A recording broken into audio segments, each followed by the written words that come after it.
Di Remezana sala 2011 da gelê Sûriyê xwepêşandanên azadiyê pêktanîn bihêvî bûn ku di roja cejnê da wê azadiyekî jî bixwe bibînin. Lê ev Remezana heftemîn e bi ser wan ve derbas dibe, her ku rewş diçe xerabtir dibe û kesên li va kampan jî dimînin êdî hêviyên vegera wan jî kêmtir dibe. Ya dê Remziya ku pîreke 86 salî ev heyama bêtirî 3 sala ya li gel mala kurê xwe di kampa Dareşikiranê de jiyana xwe dibe serî. Ji ber emirê xwe yê mezin û ji ber ku nexweşiyên wê jî wekû wê hemûyan hene, nikare di vê havîna germ de rojî bigire. Ev 3 sala ev 4 sala rojî dixwim. Salkê qeza kir û sala dîm de qeza kir ez ketim. Di sala her neqre rokê duazê girim ez kevim 3 sala dixwim.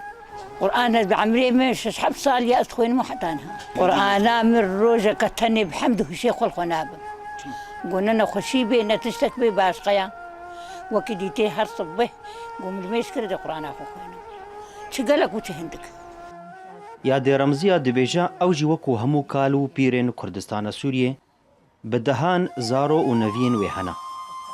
Ji bilîveyekê jî bêtirî 20 kesan di zaroktiya wan de şîr daya. Ango dayika wan e bişîr.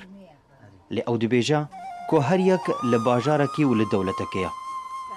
Tenê ew dikare biriya mobayl û înternêtan hin caran bi wan re biaxive yan jî bi kêmanî wêne û sûretên wan bibîne.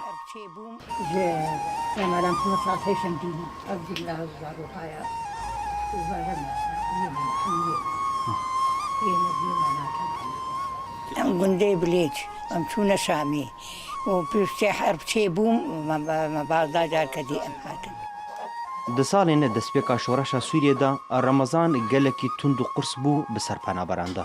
Lê di salên vê dawiyê de ji ber ku piraniya wan rewşa xwe serrast kiriye, êdî Remezanên xwe bi awakî normal birêve dibin.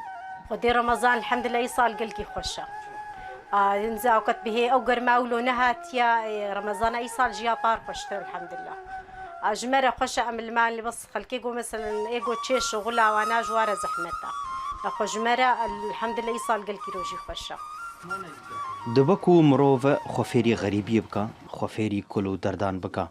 Lêlgorî gelek penaber dibêjin dema ku Remezan yan rojên cejnê tên ew nikarin hîn xwefêr bikin ku ew li dervê welatê xwe jiyana xwe dibine serî.